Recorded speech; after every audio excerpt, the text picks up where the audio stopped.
You've tuned in to Unpause Your Life with Dr. Callie Estes and Dr. Tara Lynn Sell. Your access to success strategies and more to help you move onward and upward with your life. Listen in each week as they interview others who have really taken their essence to the next level and truly unpaused their life.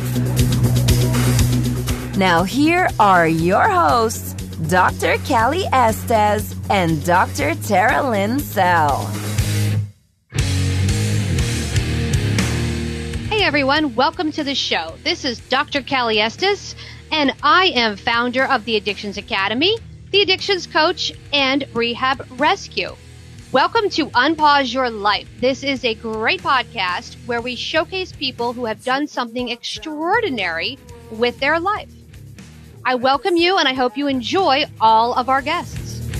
On my way, found a reason to wake up another day. But they needed to show. Welcome to Unpause Your Life with Dr. Callie Estes, the Addictions Coach and the Addictions Academy, and my co-host, Dr. Tara Lynn Sell, Functional Psychology Pro from drtaralyn.com. And we're very excited. We have another female doctor on today, which is very exciting. We have Dr. Sanda Moldovan, the founder of Beverly Hills Dental Health and Wellness. And she is an award-winning periodontist, nutritionist, and world-renowned oral health and wellness expert. She tirelessly advocates non-narcotic alternatives for healing, which is the subject of her new book, Heal Up: 7 Ways to Faster Healing and Optimum Health. Welcome, Dr. Sanda. How are you today? Thank you very much. I'm doing great. I'm so glad to be talking to you about my book, Heal Up. We're very excited to have you. So let's get started on what you do. What is your background in medicine and dentistry, and how did you get into the holistic side? Because a lot of dentists are not holistic. Yeah, and I'm happy to share my journey because it's really been a journey. I finished periodontal school back in 2004. And since then, I was just curious about how the body heals. How can I improve healing? Because I used to do the same procedure on 2 different people, and one would heal great, and the other one, I would look at the results and be wondering, what could I have done differently? Is it me, or is it something in the healing that I could have improved? So I started researching and going to medical conferences and nutritional conferences, and I received my nutritional certification from CBNS. A couple of years after I finished my periodontal program. And I really started applying a lot of these techniques that I've learned to some of my patients that haven't healed so well in the past. And nowadays, in the nutritional world, the amount of scientific information related to better, faster, optimum health and healing is exponentially grown in the last few years. So I'm really happy to be bringing some of the things that I've learned to everyone in this book, Heal Up, which I've been working on really for about 6 years now. So your book is primarily about non-narcotic use is it in oral surgery and dentistry, or one or the other, or both? Yes, Secretary. So essentially I wrote it for my patients, and it started as a passion to help patients heal better. But as I started writing, I said, well, wait a minute, healing in the mouth is the same as healing everywhere else. And our bodies really heal from injuries every day. Whether you eat some chips, let's say, or popcorn, and you injure the roof of the mouth, or, you're going to the working out, our bodies go through healing every day. So it's really techniques and simple things that don't necessarily have to cost a lot that we can implement on a daily basis to help our body recover from day-to-day routines as well as surgical things. This is very interesting to me, this whole non-narcotic approach, because my son, who is 16, just had his wisdom teeth extracted. And I asked them to not prescribe any narcotics or, anything that could be potentially addictive for him. And they looked at me like I had a third eye and said, well, that's just what we do. And I said, well, that's not what you're going to do right now. Right. And so I advocate for parents, saying those things and asking those questions, and, because otherwise I think we just kind of go with the flow and do what they say. But can you share with us some ideas for parents? Because I know narcotic use starts early with like surgeries and wisdom teeth and even sports injuries and things like that. So what are some alternatives, and what should we be asking?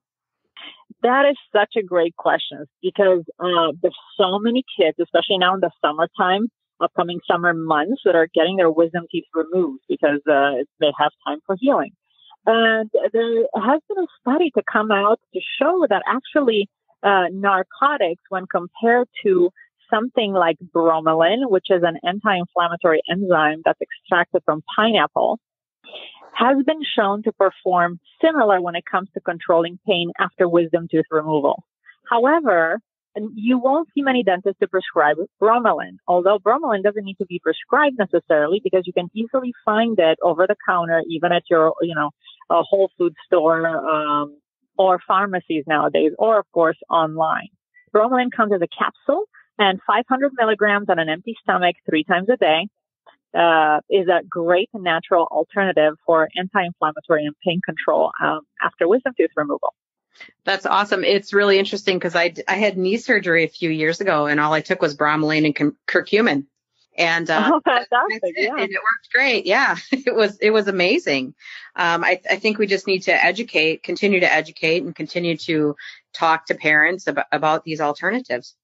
Definitely. And I think another thing that's up and coming, a tool we use in our office every day, is low-level laser therapy following every surgery we do. So low-level laser therapy has been around for many years. And essentially what it does, it helps calm down the nerves and decrease inflammation immediately used postoperatively. And it's really only like a 5-minute treatment per site. Low-level lasers, even nowadays, people can purchase them at home. They won't be as strong as the medical type lasers, but typically after a 5-minute use of low-level laser therapy or photobiomodulation, that's another name for it, they will see an immediate decrease in pain and increased movement even in the joint. You're not just talking about in the mouth, you're talking about anywhere. Anywhere, absolutely. As a matter of fact, I had to buy additional lasers just because my mom is suffering from arthritis, and she actually is like, "Oh my God, I want to use this every day." So she ended up, using one of my lasers every day at her house to help her with the knee pain. Wow. I get that on my shoulder. I have a horrible shoulder injury from back in the day, like 20 years. And every time I go to the chiropractor, I get the low-level laser, and it's great. Like 3 or 4 days, I can lift. I feel fantastic. So I can attest to that. I use it over there all the time. Oh, that's pretty cool. That's great. I didn't even know that existed. That's awesome. Yes. There's so many more tools today to help us naturally. And actually it works with our body. Instead, let's say pain medication, narcotics, even something like ibuprofen, it actually slows down the healing and it masks the pain, and we can end up with a worse injury long term. Did you say it masks the pain? Exactly. It just kind of dulls the pain, but it actually impedes healing. So anytime somebody takes ibuprofen or, Advil, Motrin, it will slow down the healing in the body. I had heard That's fascinating. Yeah, I didn't know if that was accurate or not. I had actually heard that. And that's kind of odd, because that's what we use for pain. But yet we're actually doing the opposite of what we should be doing. Correct. Exactly. Wow, we're just covering it up. Well, we do that a lot with a lot of different things, cover it up instead of allowing it to heal, right? Yes, especially now we have such fast-paced lives. We want to feel good right away. Yeah, right, quick fix, right. Can't take time to heal. Exactly. Right. Yes, and a lot of my patients ask me that, and that's why this book came about. And because they would ask me, well, what pill can I take to help me heal faster and have no pain? What can I take for my bones to grow? What kind of pill can I take? And I said, no, it's not about a pill. It's really about techniques and lifestyle choices that we have to make to feel better and heal better. I'm just chuckling to say, no, it's not about a pill. It's not?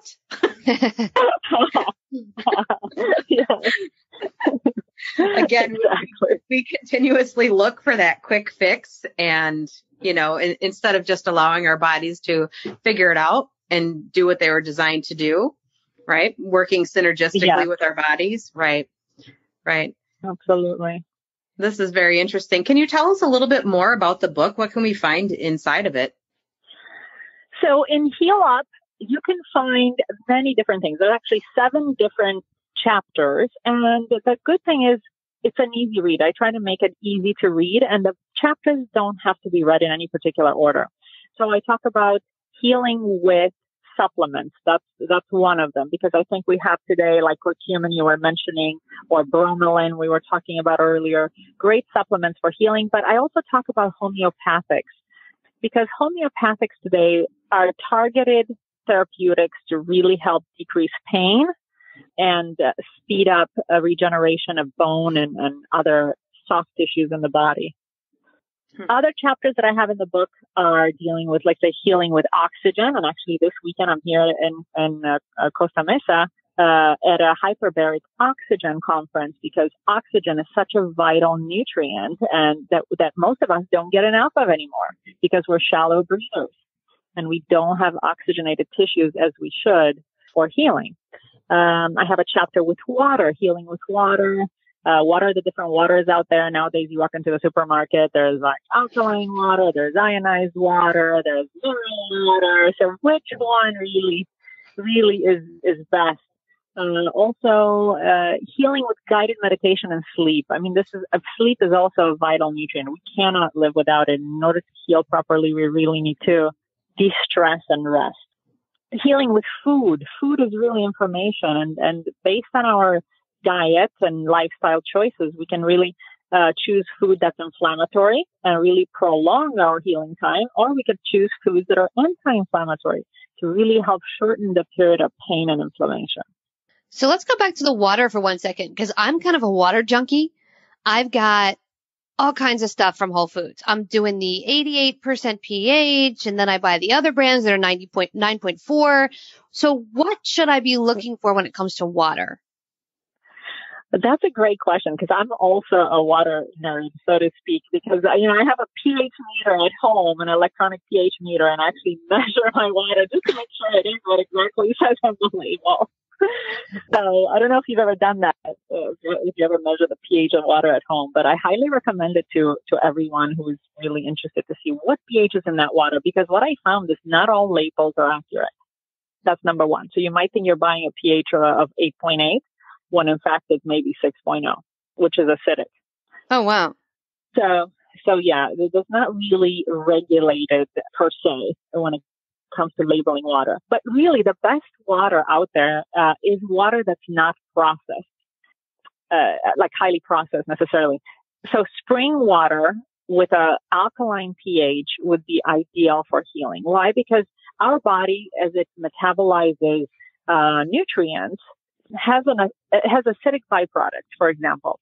So that acidity needs to wash off, and alkalinized water actually helps to balance the acidity in our body. And a Western diet nowadays actually causes most of us to be acidic.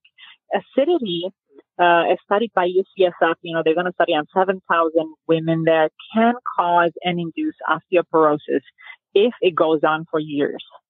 So especially, and not only women, but also osteoporosis is a disease that affects men. So it's very important to make sure that our water that we drink, since we are 70% water, is more on the alkaline side and not on the acidic side. So I think the fact that you're buying 8.8 pH, I think that's great. At home, I actually make a ionized water with a pH of around 7.5 to 8, depending how my body is. So the water that we drink affects us physiologically, but we also have to know what pH our body really is. Because if we start with a really acidic pH, let's say 5.0, we definitely could use alkaline water that's in the 10.0 pH range. However, if we start at a pH already that's more neutral, then we don't need such high alkaline water. So we can stay more towards 7.5 to 8. So are there tests out there to test for your body's pH? Yes, and it's something that in our office, at Beverly Hills Dental Health and Wellness, I test it all the time. Ideally, it's very simple to test. There's litmus paper that one can buy online or in the stores. It's very inexpensive, and we need a drop of saliva on litmus paper, and it really tells us the acidity of one's body. Urine is also a great way to test the body's physiology. Blood, however, is not. In our office, because saliva is so easily accessible, that's how we test it. So why is saliva important? And if it's acidic, if somebody has acidic saliva, it'll cause sensitivity in the teeth as well as cavities. But, I always say the mouth is a gateway to one's health. So if you have cavities in the mouth, most likely other organs in your body are suffering. They have fairly little minor cavities, but we just can't see it, right? So we look at the teeth. If your mouth is imbalanced, usually the rest of your body is imbalanced. Wow. That is a fascinating concept. And I think we overlook our mouth as being so important. Yes, most of us do, for sure. Well, I'm a dentist's nightmare or dream, depending on how you look at it, because I was born with no enamel. So I had all my root canals finally removed and all the metal finally removed. So I'm all porcelain, but I'm down to like 20 teeth. Everything else is fake because I've had such bad problems with not having enamel. And there's not much I've been able to do about it. Yes. So, for you, it'd be very important to keep your teeth mineralized as much as possible. So keeping an neutral saliva is very, very important to prevent any kind of decay or demineralization of the teeth. So I can't just go get veneers and call it a day? I got to do all this work. I know, it'd be so nice if we could just go to the dentist and just do that. But what happens is at the base of the veneer, where the tooth meets the veneer, we could still get recurrent deterioration of the tooth, and then we have to have the veneers replaced. Yes. That's why my dentist said she wasn't going to do them. And I was like, you're kidding, right? And she goes, no. She goes, I'm going to be redoing them every 2 years at the rate your teeth decay. So I thought that sucks. So I have great tips for somebody like you and for you. I'm not a big fan of fluoride because we have controversial research when it comes to fluoride. However, we have a great mineralizing paste with calcium hydroxyapatite that can be used, and not instead of a toothpaste, but it's actually a treatment paste to be used after brushing and flossing.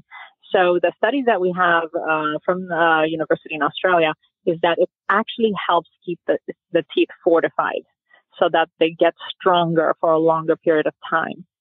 So this paste can be applied every night, and a lot of people see actually a decrease in sensitivity. And what we see in the dental office is a lot of teeth that are actually softer, they become solid again by using this paste. Mm-hmm. In the same vein, I'm thinking about all the teeth whitening products and things like that. Is there anything natural that we can do to help with that? Absolutely. Please don't tell me not to drink coffee. Or drink coffee in a straw, right? Okay. And I love having white teeth as well. So it's very important, again, diet, right? If we eat fibrous foods, like biting into an apple itself, it really, those fibers actually clean the surface of the teeth, like celery. So if we eat a lot of fibrous foods, as we should be, but unfortunately in today's world, the average person eats less than 10 grams of fiber, which is way too little. But fiber helps clean the teeth. But you can also do things like, for example, sprinkle a little baking soda over your toothpaste and use that. And then there's also certain peroxide gels that we can use to whiten the teeth. But we have to be careful with those so they're not in contact with the gum, because peroxide in contact with the gum for too long, it can cause some redness in the gums. But other than that, peroxides are safe to use. What do you think about the charcoal toothpaste? Because I've got on a charcoal kick too. Yes, and charcoal is great detoxifier, right? Many people eat charcoal, and I myself included. Whenever I have a little bit of an upset stomach or I eat a food that wasn't great, I take some charcoal. Because it really binds to toxins. So that's why, charcoal has been used as a tooth powder back in the 1920s. It's nothing new. It's just had a comeback. And charcoal has that ability to bind to plaque because it's plaque is positively charged and we have negatively charged charcoal, and it can clean better. It can get a really nice clean. So I do like charcoal. However, people have to be careful because if you have fillings, especially in the front teeth, The charcoal can get stuck, especially if you have a little micro gap or a little chip in your filling, and you can get some staining in that area. Yeah. I found it to be, in terms of whitening, my teeth turn 2 shades whiter, and I just absolutely love it compared to normal toothpaste. Yes, absolutely. I find that anything like with charcoal or clay in the paste, it cleans much better because of that polarity charge that I was talking about. Right. Well, that makes perfect sense. So when is your book out? When can we get a copy of this? I think both Dr. Terry and I are going to be ordering it. You bet. Oh, fantastic. So right now we have some pre-orders on Amazon. Or you could text us at 72000.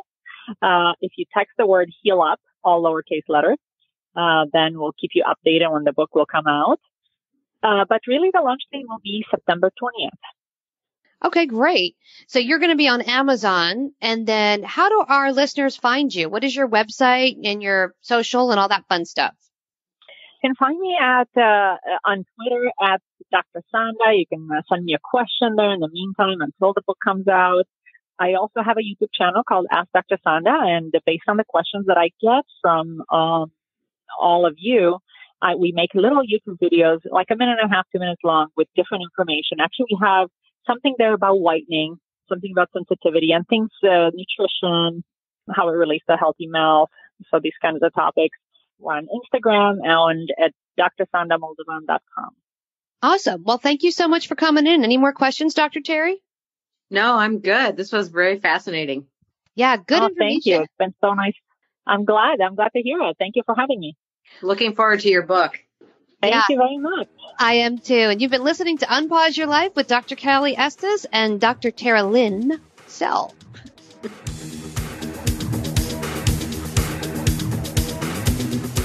Hey everyone, thanks again for listening. I really hope you enjoyed the show today. Head on over to iTunes and Apple Podcasts and leave a comment or review of what you think. Or contact us at 1-800-706-0318. If you want to be on our show, feel free to email or call. And if you have a topic, feel free to email or call as well. Thanks for listening to Unpause Your Life. For show notes and more, head on over to unpauseyourlife.com.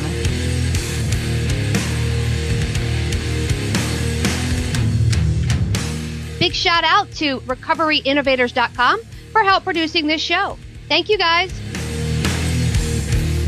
I took a walk down the long road where they said that I shouldn't go. On my way found a reason to wake up another day. But they needed to show you all the things that you won't do. Find faith or religion, but nothing to show for it.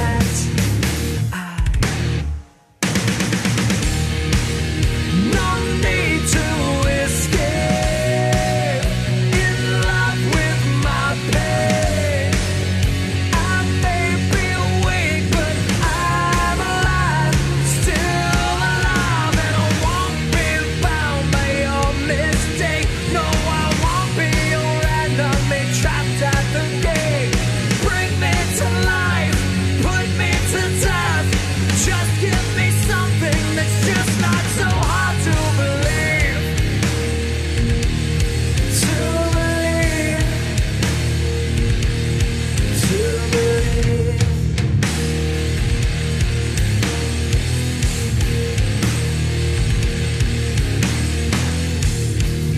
I took a walk down the dark road where they said that I shouldn't go. I knew the dangers of flying.